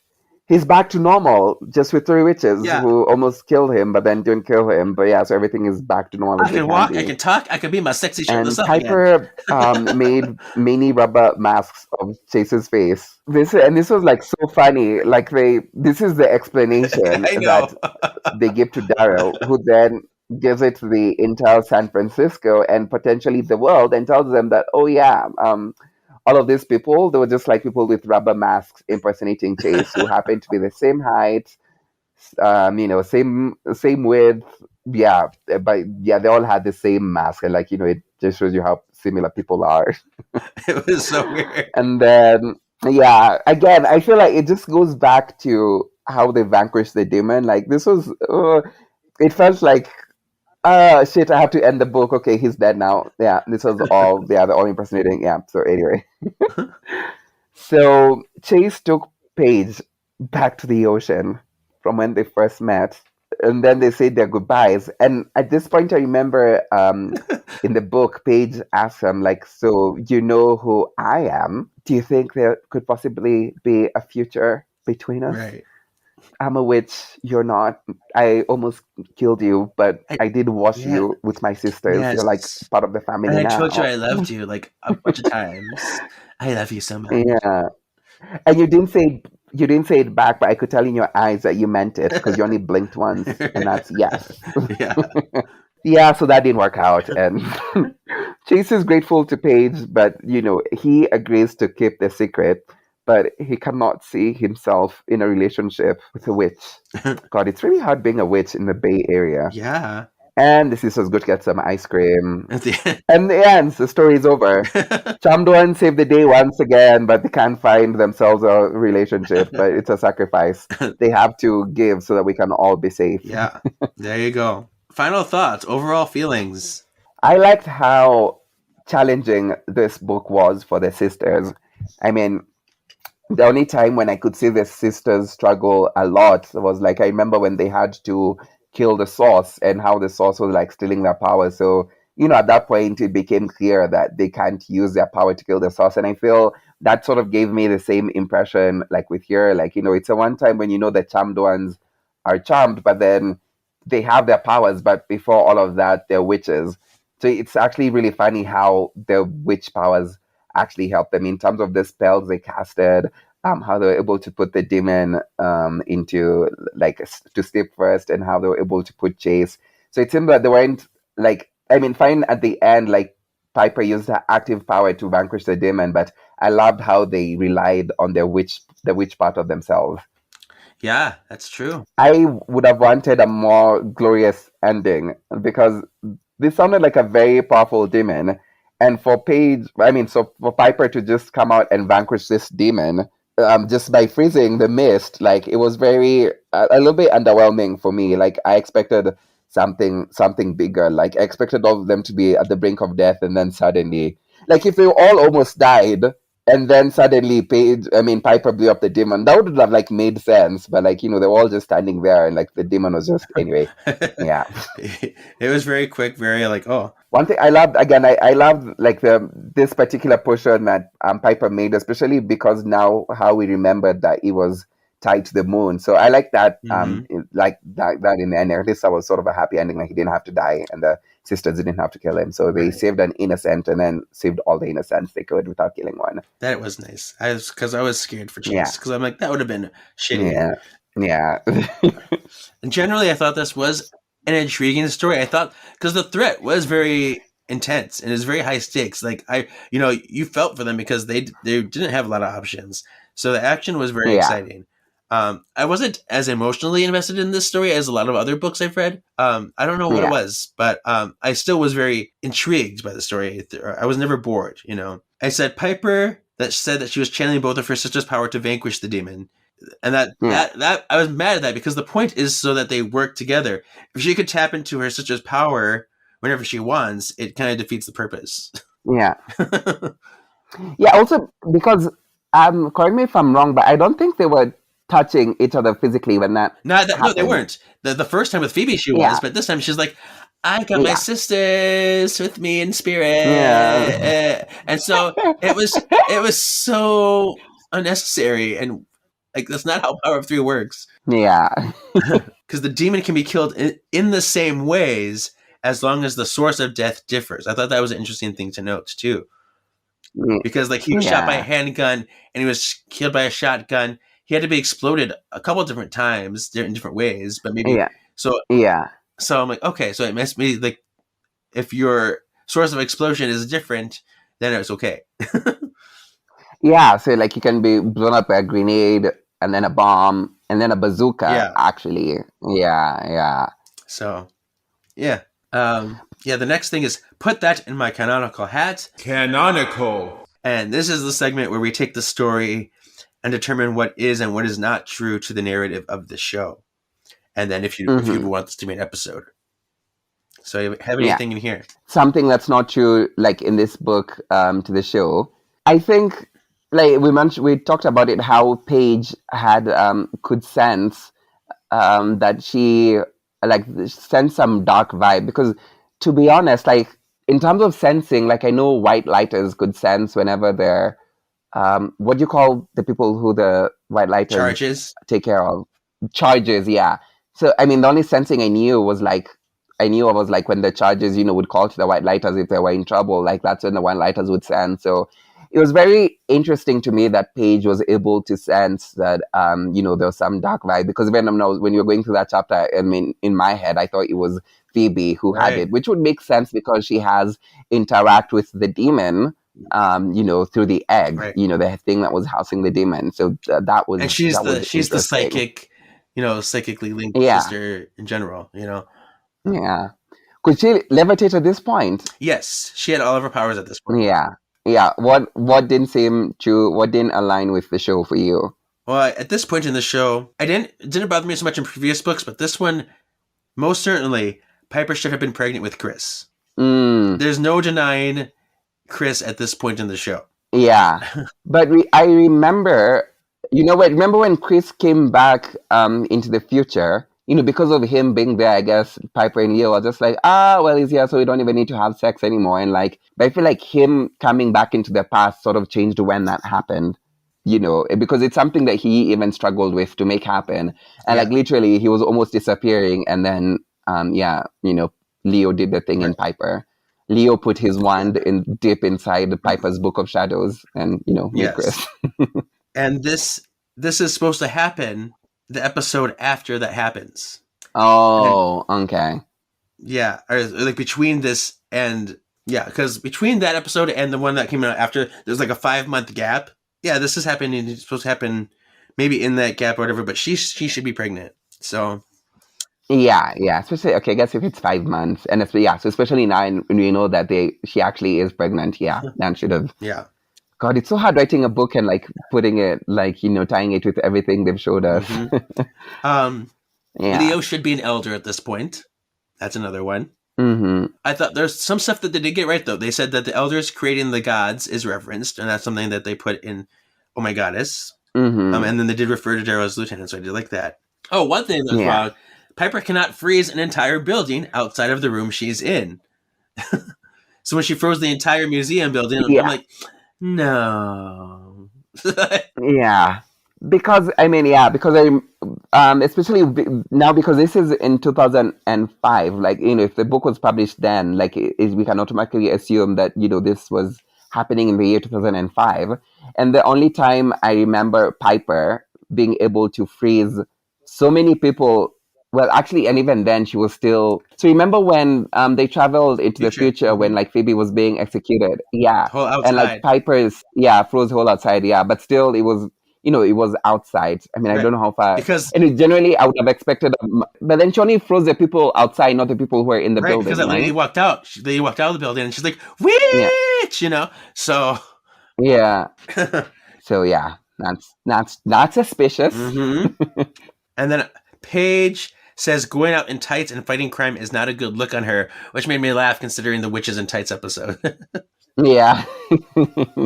One last thing I have is because they mentioned Paige getting back at Donnie, or they don't mention Donnie's name, but they reference when she casts a spell on her workplace dirt bag, as she put so eloquently. They say that she used the Reduce a Man's Pride spell, which she did not use that spell. She used the Instant Karma spell on him. Yeah. So they're not the same thing, but that's the only other thing that I noticed. So would you have liked to see this as an episode? Yes, if they changed the way they killed the demon, I would have wanted to see, it would have been perfect right now if Paige and Phoebe got that concussion, broke their legs, if they did it where they're vanquishing the demon. Otherwise, it felt like it was an easy way to escape. So if they change that aspect, yes. But yeah, so that's a caveat I would put on having the show on air. Well, I thought this was a nice thing to read. I don't know if I would like it as an episode just because I feel like it would become very repetitive with all the demon killing and cloning and stuff like that. Yeah. So visually, it would have been very like, I've seen this before. Yeah. But it was, definitely a high stakes thing. So I do think it was fun to read. Yeah. Nothing in this book would have any real bearing on the grand narrative of the show. There's nothing that like ties into anything either, which I guess you can say for a lot of these books, they're very standalone. Thinking about the chaos, I feel like this is too much chaos to have been experienced on TV, and I don't know how people would have been able to move on to the next episode and still I feel like this would have been a lingering topic throughout the show if they had put this on the TV. Like it was a very grand, the killing of the demons, before, like, not the end battles, like, the ones where people were killing the demons, and especially because there were so many other innocents killing the demons, like I feel like it would have not stained, but the impact would have been felt throughout the show, and it would have been recurring too much. Yeah. Left an impression for sure. Yeah. There was still something missing in it that translate to episode. So it's the ending for me. I feel like that's I feel like I keep on going back to it, but I feel like we deserved a better ending because the plot was beautiful, like it leading up to it and the sisters figuring out that they can't really use their powers. I would have expected like a better ending as opposed to just channeling. Yeah. So the next thing is rhyme time, and boy, do we have a rhyme time section today. Should we try a spell? Why not? Let's try a spell. In the wind, I sing this rhyme. Bring death before me, before my time. You've really got to lay off the rhyming, Brew. Wonderful. Witty, but wordy. I did the rhyme. I will do the time. Good night. This author was trying to be Dr. Seuss over here. We have a whole section of Book of Shadows entries, just Book of Shadows entries, not even necessarily spells. We have Book of Shadows entries, and then we have our spells. Yeah. We'll just go through them one by one and try our best. Yeah, so this is a spell and this is my favorite spell, the Ravaging Man Beast. Oh, yes. Do not leave this beast for dead, or 2 will rise up in its stead. Then 4 will follow you, and 8 and 16 and 32. That is a really horrible rhyme. Until you face a man-beast legion, laying waste unto your region. Which region? Your nether region. Ravaging man, yeah. Ravaging man beast. My ravaging man beast. Destroy your regions. Oh. Actually, will lay waste into your region. Yeah. That's literally. Oh, destroy me, ravaging man beast. But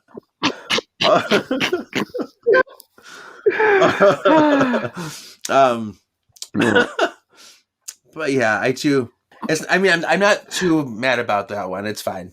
I mean, I'm mostly annoyed at you and 32. Like, 3 more will follow you, and 8, 16, and 32. I mean, fine. The math makes sense. But anyway, yeah. Okay. The next one is to stop a demon. What you need any time is to stop a demon. I mean, I feel like that's every week for them. To stop a demon in his tracks, although he will not stay. To hold a demon fast until you make your getaway. Use banyan root and say these words. Be still and like the tree. His limbs will root into the ground, and you, dear, will be free. See, this is really fun to say. I really enjoy reading this, but I feel like I don't feel like I'm reading a spell. I feel like I'm reading a children's book. Yeah. This spell is not well rooted into the charmed ones and like the amazing spells we've seen them cast so far. Yeah.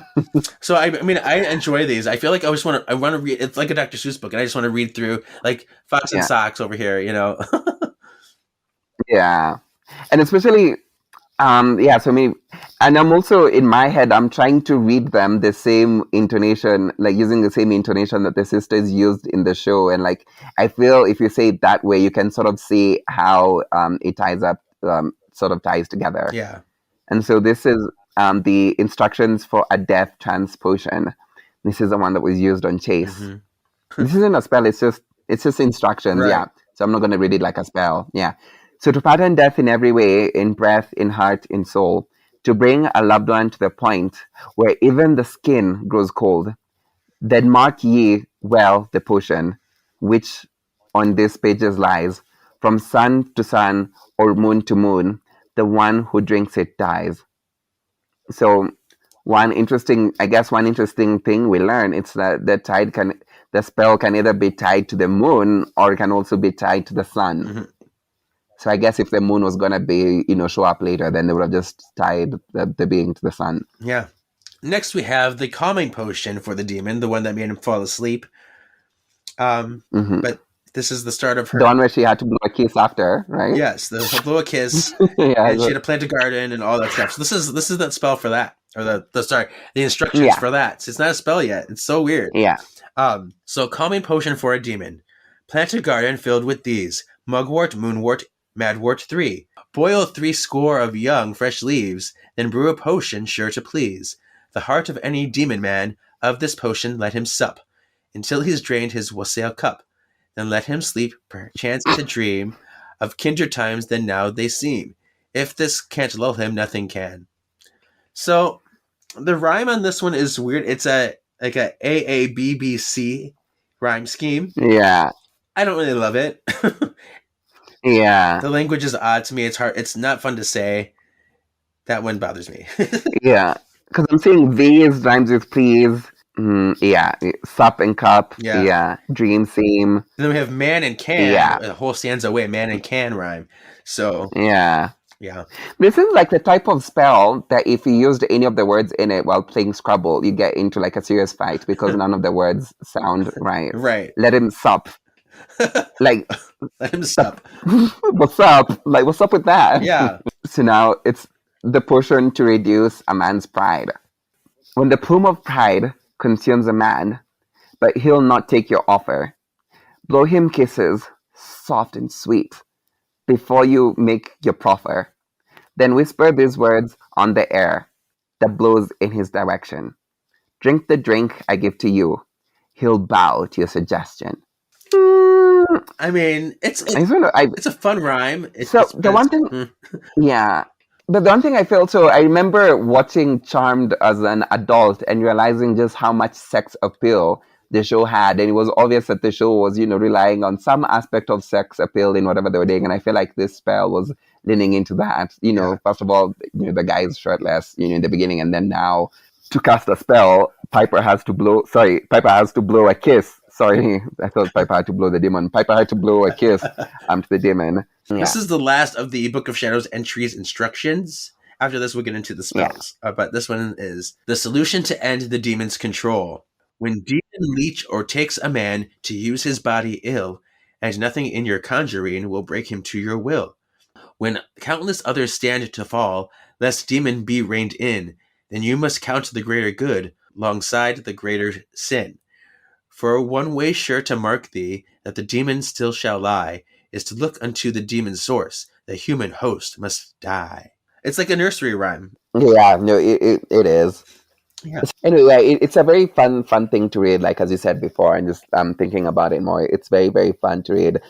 And also, it's such a colorful way to tell someone that you have to kill someone. Like instead of saying them, there's instructions, kill the hosts. Yeah, it's a fun rhyme. I enjoy reading it. Now we're into spells. Yeah. So this is a spell to banish a demon to the underworld, and this is the one that Piper used to blow the vortex that really didn't work. Yeah. Disclaimer: potion is required. Demon from an ancient realm, go back from whence you came. You are not dead, but in that stead, you are banished just the same. Short and sweet, 4 lines, a nice basic. Yeah. Yeah. All right. Yeah. So the next one is Graham's poem to bless compost. So it's from earth you sprang and grew and bloomed till plucked from farmer's field. We brought you home, you fed us well, but you have more to yield. The minerals you sucked from stone, the sun you drank from sky, are stored within your roots and leaves to grow now by and by. So rest here till you decompose and then start life anew, as flower or tree or herb or such, a sparkling with the dew. The miracle of life is that it circles round and round. You are not gone merely because you've turned up in the ground. So rise again, fair stuff of life, become the grass or wood. You ate us best, that growth best. Now once more, do some good. Yeah, this is a really long one, and I can't believe Paige had to learn this That's what I'm saying. Yeah.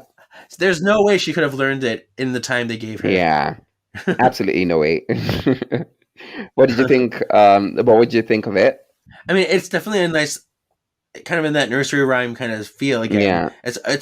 Maybe it's just in a poem too. It's a lovely poem. Yeah. I would not want to be saying this every time I have to bless compliments. Yeah. Now we move on to Piper's blessing spell, and this is the one that Piper was using as she was planting the herbs because you had to give them a blessing. Herbs within this garden patch, drink deep of nature's food, rise up, grow strong, before too long, we both shall do some good. So rhyming is I feel like the third sentence is too long so that the rhyme can kick in. But you know what I'm finding out? Like this book had more of, I mean, fine, the rhyming spells were fun and functional, but I feel like this time they relied more on the functional side of things than being, yeah. So the last spell, to summon living or dead witches for help.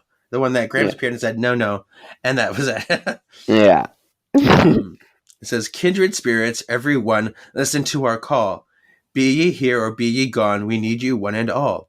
In our presence be it known, a demon walks once more. We seek your help to vanquish it where it dwelled before. If one among you has the means to deal this fateful blow, appear before us and divulge the secrets that you know.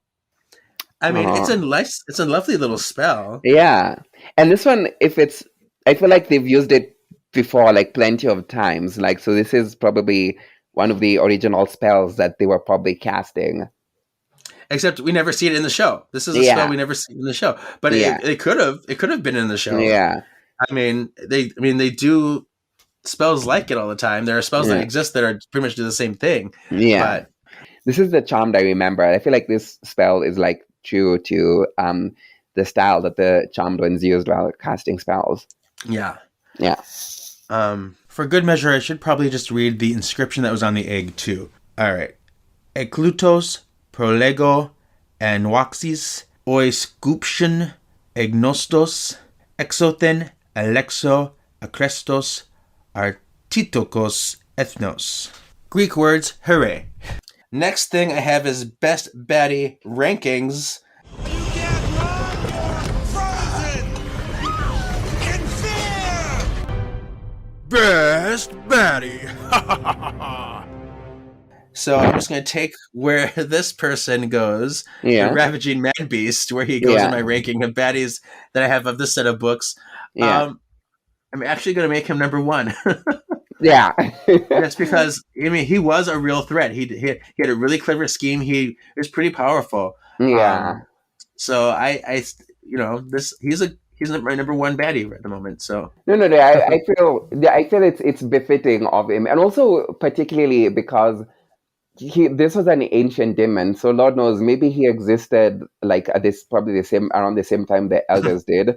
Maybe he's an elder, but then was probably banished into the egg. Or maybe he existed before the elders. Like, yeah, maybe he's a father of the source or offspring. Yeah, I mean, I feel like he deserves to be ranked high up there. So I agree. Cool. Grimoire Game. What is this, some kind of game? Grimoire Game. Some people think this is entertainment. Because I knew this was going to be a long one, so I just did one question. And this has to do with eggs. So this is my question. Which of the following demonic species from the series does not lay eggs? Okay. It's going to be very tricky, but we'll see if you guess. Yeah. A, Grimlocks. B, Succubi. C, Manticore. D, Mercury Demons. So which one of them doesn't lay an egg? I think, this might be wrong, but I'm just trying to remember from the show, what do you call it, the Manticore? What do you call it again?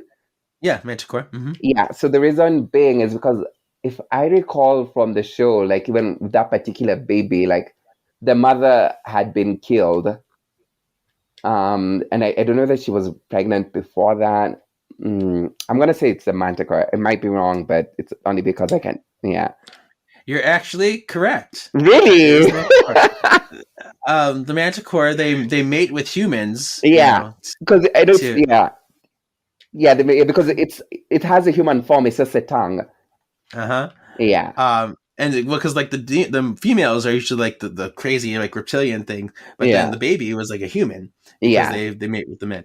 Yeah. So the Grimlocks we learn lay eggs in season 7. Mm-hmm. They talk about like smashing Grimlock eggs. The Succubi we know has eggs because she had her like sack in the corner, like my babies, my eggs. And the Mercury Demon we know have eggs because Drake and the Book of Shadows say that they hatched from eggs. Yeah. So Yeah. those are the references we got.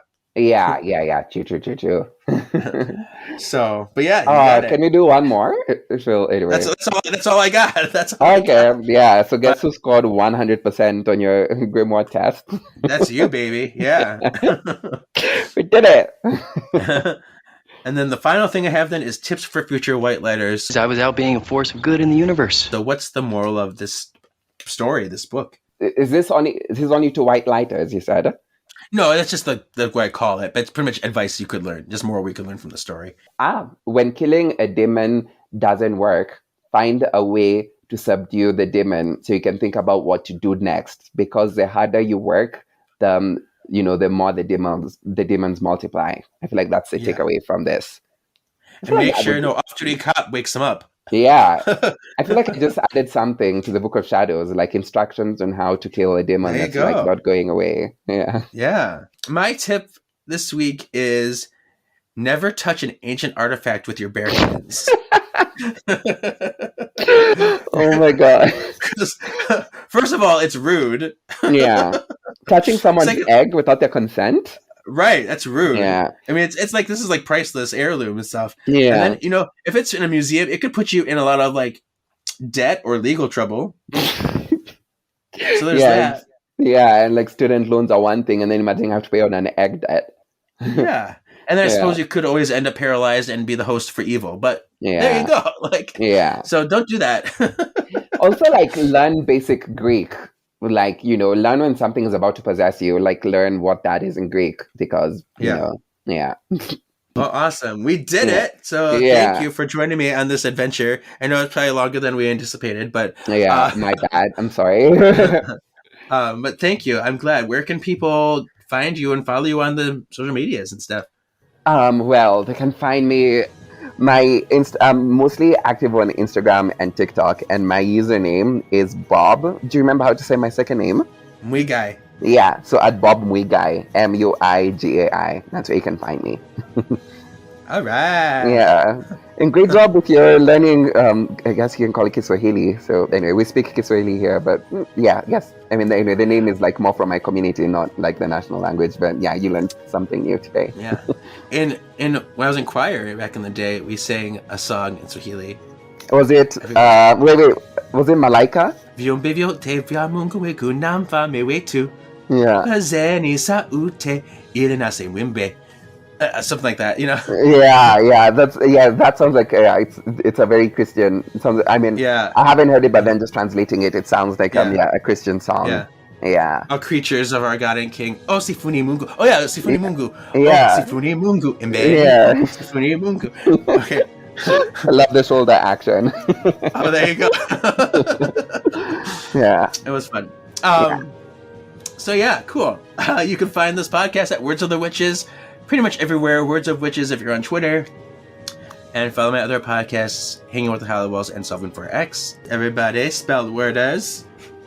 Your destiny still awaits. Sparkle, sparkle, sparkle, sparkle.